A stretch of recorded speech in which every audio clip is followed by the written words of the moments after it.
Can this Houston Texans offensive line do what it needs to do? Bounce back and take this Texans team where they need to go? That's the question we all have this week after the performance in Minnesota by this offensive line. Poor run blocking, poor pass blocking, and the penalties, of course, were an issue. But can they bounce back, and how bad is it for this Texans offensive line right now? Well, it's bad enough that it wiped away a couple of really impressive plays by C.J. Stroud and a couple of his wide receivers, Xavier Hutchinson and Tank Dell, with an illegal formation penalty. And Titus Howard and Laramie Tunsil both telling KPRC after the game that they felt like the NFL didn't do right by the offensive linemen in that situation. So, D'Amico Ryans, what do you make of the situation with the illegal formation penalties? With the penalties of lining up, we have to be better. We have to align right. It's clear with the rules of how we should line up, so we have to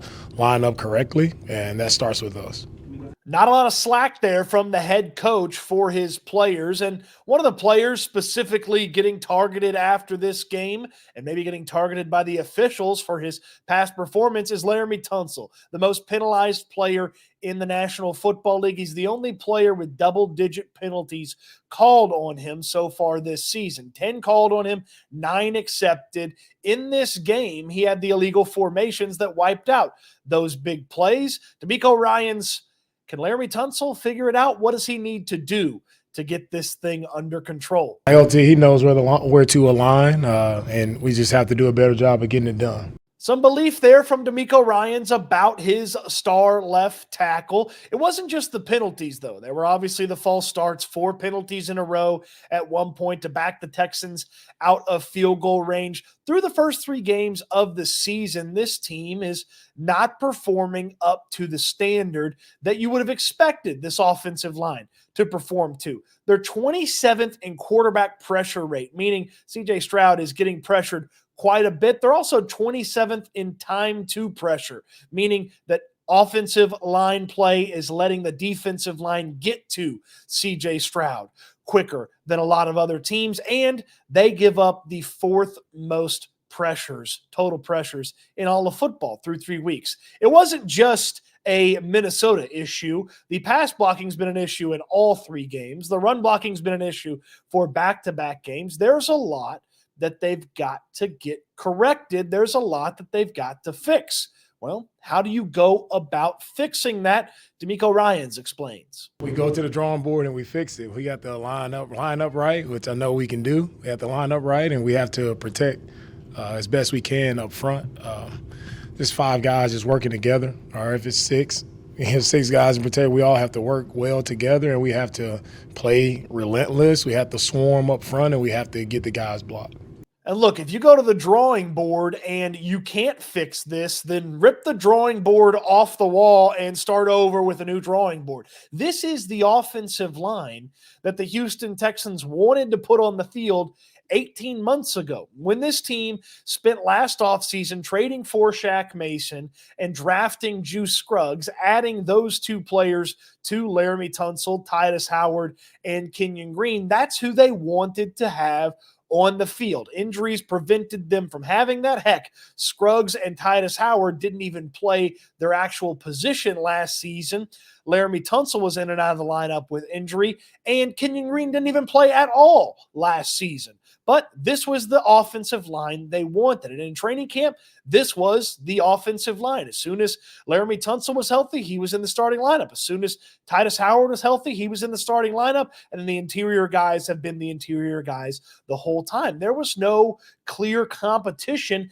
These are the 5 guys that the Houston Texans wanted in this position. So they've got to believe in those players, and they're going to give those players time. Laramie Tunsil's not getting benched. Titus Howard's not getting benched anytime soon, though Blake Fisher is on this team, and if Titus Howard has a couple of bad weeks in a row, maybe, just maybe, you go to the rookie from Notre Dame, the 2nd-round pick that the Texans had, that they invested in Blake Fisher, and you see what he can do out there at that right tackle spot. But they're not making any changes unless someone is injured.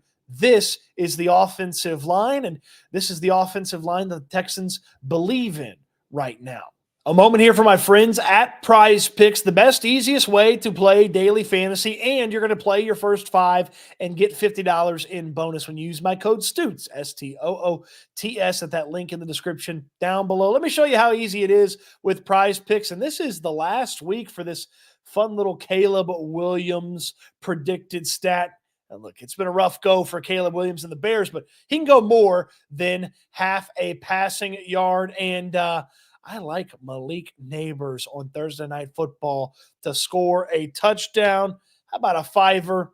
Almost 4 times our money, over 3 times, almost 4 times our money. If we win, it's that easy to put it together on PrizePicks. You're just predicting more or less on given stat predictions. It's so easy. Couple of taps, you can put your entry together, and you can even 100 times your potential winnings. With PrizePicks, they're the best, they're the easiest, they're PrizePicks, and they're ready for you to use that code STOOTS, STOOTS, at that link in the description down below to play your first 5 and get $50 in a bonus, because PrizePicks, it's the best, it's the easiest, it's the only way to do daily fantasy. I believe in this offensive line as well. Look, it's not going to be as good as I thought it could be. I felt like in the offseason, there was a chance if Tunsil shows up, Titus Howard back at his regular position, Kenyon Green's a solid player like he was supposed to be as a rookie. He was a ready-to-play guard, and that didn't look good, but maybe being healthy, new body, he'd be ready to go. Shaq Mason was still good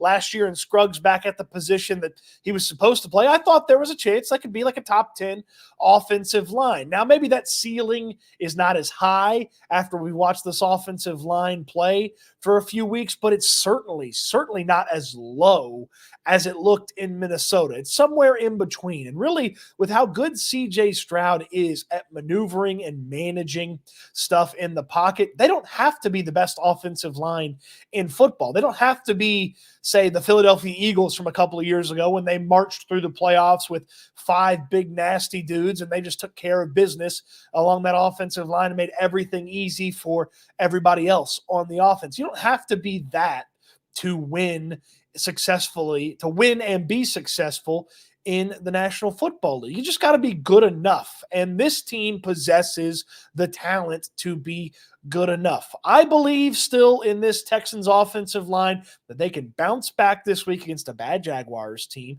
and they can start to put together enough performances so that you can prove that they could be an average or slightly above average offensive line in this league. I believe in them. Do you believe in them? Well, DeMeco Ryans believes in them.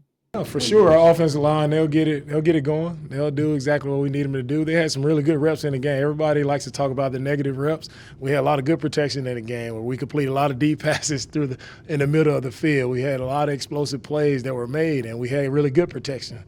So I don't let a few bad plays dictate of who we are. I know who we are, and I know how our guys will respond. So I'm excited about our O-line and what's in front of them.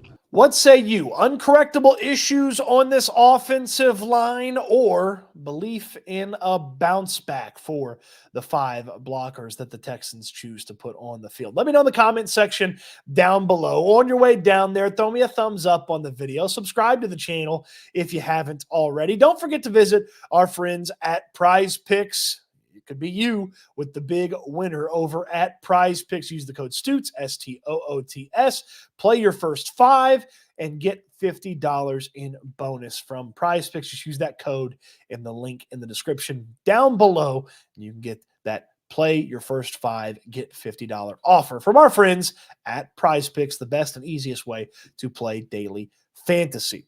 Appreciate you watching the video. Hope you enjoyed it, and I can't wait until we talk Texans again soon.